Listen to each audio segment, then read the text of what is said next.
Hello YouTube, it's Sean from the Pompey Games Room here, back with another video, and this is a video response to Rodgy Retro Gamer.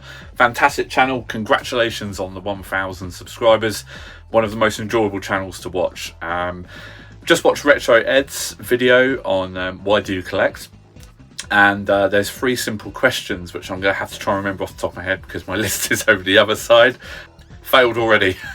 It is, what do you collect? Where will your collecting habits be in the next 10 years? And what's not so great about collecting? So, like I said, if you haven't checked out Rodgy's channel or want to do a VR yourself, put something together and send it over, because absolutely brilliant channel. The guy slaves away in his hot loft, trying to bring us content of his amazing collection. Yeah, so definitely go give Rodgy's video a view. So the first question is, what do you collect? Well, apart from the video game stuff behind me, I started my YouTube channel in like 13-14 years ago. First video, I recently reviewed my first video. I say recently, it's probably about a year and a half ago, and it was cringeworthy to watch back. My collection habits haven't really changed. I've always been very 90s central, really sort of you know, loved the 90s and everything it stood for. My collection since leaving school has always been sort of geared around video games. Not being a drinker and not liking club music, you know, I didn't really head out very much. I wasn't out like clubbing and stuff. I was either playing football with friends or playing video games with friends. So a lot of my memories come from my video games. I've also got other collections that I've got a retro footballing channel where I upload some VHSs. I've got my full sticker albums from the Premier League in previous years. I'll link that channel below, shameless plug. I've also collected, as a video cassette falls on the floor, I've got a massive collection of football shirts from the 90s, ranging from every team, sort of from Glasgow Rangers to Pompey to FC Bruges. I've even got a shirt for them for some reason, I don't know why. Why do we do it? Collectors. I also collect ice hockey jerseys. I'm a big NHL fan of the Ottawa Senators. So I've actually got a wall of jerseys in my office, so I'll share a picture of that now. Yeah, so my collecting is pretty much centered around video games. Look at the stuff behind me. I've assembled this stuff over the duration of my channel, but some of the first bundles I picked up in like 2005-06. I remember buying stuff from the free ads as well. And also the Portsmouth Evening News, where they used to sell stuff in there. My channel really stems from when I started it. I had 2 brothers. I had an older brother and a younger brother. My younger brother sadly passed away playing football, very much in the same guise as Christian Eriksen in 2007. Thankfully Christian Eriksen survived. Things have come on a long way since 2007. My brother collapsed during a match and just never woke up. I was playing in the match as well, and you know, things happen. There's no blueprint for life and things like that, so you've just got to make the most of your life while you can. Hence this collections and sort of things that, you know, you want to get to remind you of happier times and things. You know, I can pick up a Mega Drive or SNES case and be transported right back to those days, sort of living in Cosham near Portsmouth, growing up and sort of playing. So I mean, you know, perfect example, Mortal Kombat. I remember getting this game tens of time from the local blockbusters, or as it was called then, Ritz Video. You know, so it takes you back. Just holding something like that takes you back to a moment in time. I collect it because it reminds me of the past. It reminds me of the way things used to be, and also like I said, just picking something up transports you back to that time in your life. Also, I lost my older brother. He passed away from a swine flu virus, which was going around in 2011. And again, I haven't really got much love or inkling for the Xbox or anything, but over the years, I've mellowed to that. You know, Glenn was a big Xbox fan, so I've picked up an awful lot of stuff for the Xbox. My primary console now, which is all hooked up over here, is an Xbox. So yeah, I mean, I've got memories of my older brother Glenn and my younger brother Ed tied up in this collection, and it's a way for me to document my YouTube journey and also to remember things from the past. But yeah, I'm very sort of centralized on sort of video games, apart from the side things obviously. But I think when you're a collector, you're sort of always collecting for something. You've probably got 5 or 6 hobbies. Like, perfect example, I've got Lego sets as well. I've got pointless stuff that I picked up along my since leaving school in the early 2000s. I picked up stuff that I look at sometimes and think, why did I pay that for that? But you know, I'm probably jumping a bit too far forward there for things that aren't so great about collecting. So yeah, that's effectively what I collect. Where will my channel be in the next 2 years, or where will my collecting habits be? Sorry, I can't see them changing very much. I don't pick up sort of mass collections. I cherry pick. I pick up things that I want, interest and stuff like that. You know, I'll pick up a single game, or I'll buy a whole bundle to pick up a single game, and then I'll just sell the bundle on, which pretty much pays for the game.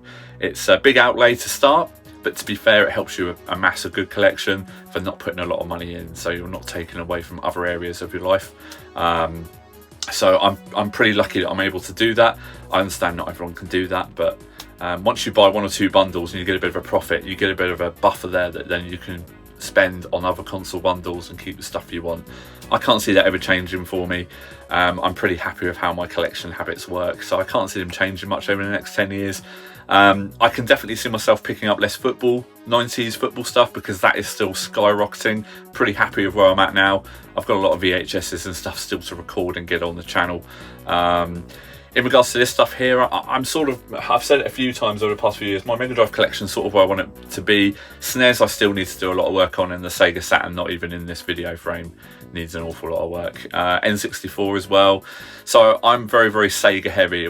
Grew up with Sega consoles, and yeah, primarily I collected for that stuff. So I've assembled stuff like the Mega Drive mouse here, the different console variants, things that interested me and things I wanted as a kid but couldn't necessarily afford. I had a paper round. I spend all my money on going to watch Pompey play. So this stuff was way out of my price range. And this is the original console box set that I had as a kid. Like things like pin badges and stuff, I had no inkling these things were even around, but I picked them up. And the same with the Nomad as well. Didn't even know it existed till I got on YouTube.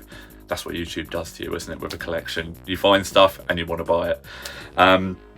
So yeah, I can't see myself changing a lot in the next 10 years, but possibly like this thing here is for my daughter. She used to love Toy Story. Moved on now as they get older, obviously, but this is something I want to be able to give her when she's older, just as a bit of a nod, like to her mum and dad's past, and like my whole YouTube life. My whole life is pretty much on YouTube since like 2008 or whatever it was when I started. So it's nice to be able to look back, and YouTube might not be going in the same way, but if YouTube was sold or stopped, these videos probably aren't going to be deleted. They're just going to move to a different server, a rebranded name and stuff like that. Some of these videos will be there hopefully for a long time for people to look back on. So yeah, next 10 years things aren't going to change very much for me, I don't think. So yeah, so last question from Rodgy is what are the bad things about collecting? So bad things, it's the same thing pretty much as everyone's going to say, it's fakes. It's especially with the hockey jerseys.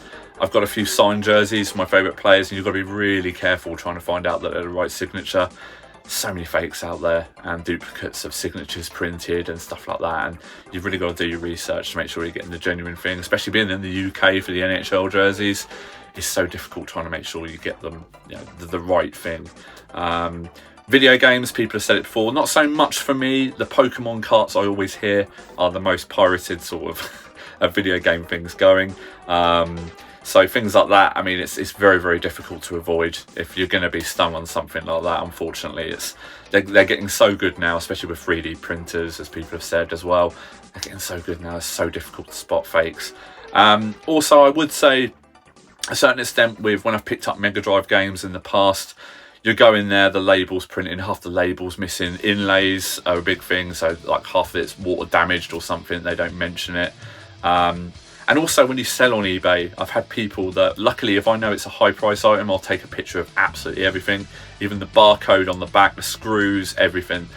If I sell on eBay, I've had people come back and say, oh, this cart's been opened and stuff like that, and it hasn't. Basically, they've got a cart that they've been ripped off by someone else, and then they've put the cart in trying to return it to me, saying it's the one I sent them when it's not.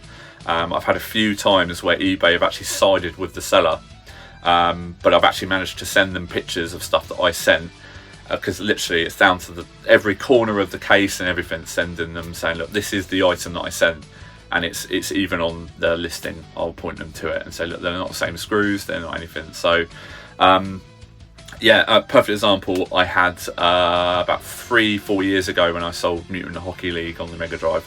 That was exactly what had happened. The seller had, the buyer had claimed that I sent a cart that was effective. It was the stupidest thing ever. He effectively said I'd sent him a Genesis cart and it's like clearly on the listing it wasn't, but he tried to return a Genesis cart. I don't know why, but I'm obviously trying to get the PAL version of the game. Yeah, so there's always scammers, but with every single thing that you collect for, there's always every walk of life has its you know what's. So that's just the way it is, isn't it? Unfortunately, for every good person, there's probably about 5 or 6 people willing to rip that good person off. So, yeah, so that's where I am with my collection, guys. I hope this hasn't gone on too long, and I hope I've actually answered the questions that were asked. But Rodgy, yes, fantastic video, mate. Love your channel. Keep persevering with that hot attic. Summer will be over soon, my friend. And enjoy a glass of Vimto. So everyone head over to Rodgy. Let's try and get him way above 1,000 subs, guys. I'm sure everyone watching this has seen Rodgy's channel and stuff, but yeah, he's given me a lot of support with stuff that I've done with the social media rumble.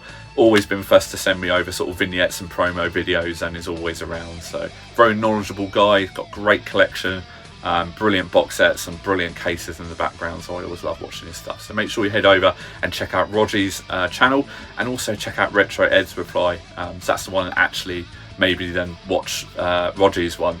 It was just a bit further down the feed. So but yeah, I watch a lot of the YouTube content from pretty much most of the gamers that are in the same circle as Rodgy Retro, so I'm looking forward to seeing some good replies to this. Anyway, guys, hope you've enjoyed my babbling. Please feel free to comment, rate and subscribe, and I'll see you all again soon. Thanks for watching. Bye.